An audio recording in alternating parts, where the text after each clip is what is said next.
Salmo 90, do verso 12 até o final, diz assim: Ensina-nos a contar os nossos dias, para que o nosso coração alcance sabedoria. Volta-te, Senhor, até quando será assim? Tem compaixão dos teus servos. Satisfaze-nos pela manhã com teu amor leal, e todos os nossos dias cantaremos felizes. Dá-nos alegria pelo tempo que nos afligiste, pelos anos em que temos sofrido. Sejam manifestos os teus feitos aos teus servos, e aos filhos deles o teu esplendor. Esteja sobre nós a bondade, o nosso Deus soberano. Consolida para nós a obra de nossas mãos. Consolida a obra de nossas mãos. O Salmo 90 ele apresenta uma sequência de 7 imperativos, 7 verbos que estão no modo imperativo aqui no hebraico, do verso 12 até o verso 17 que a gente leu. No verso 12, o verbo no imperativo é o verbo ensinar. No verso 13, nós temos 2 verbos no imperativo, o verbo voltar e o verbo mudar de ideia. No verso 14, nós temos o verbo saciar no imperativo. No verso 15, fazer alegre.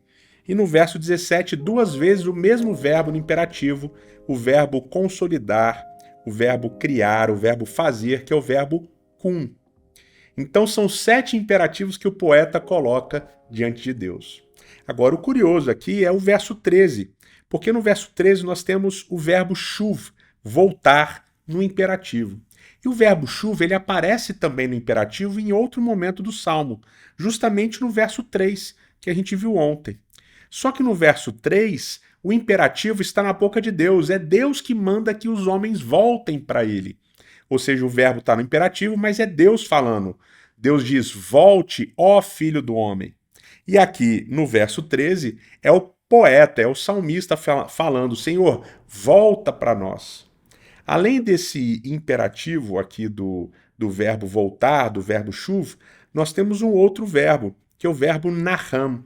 E a tradução aqui, que a gente leu da NVI, diz, tem compaixão dos teus servos.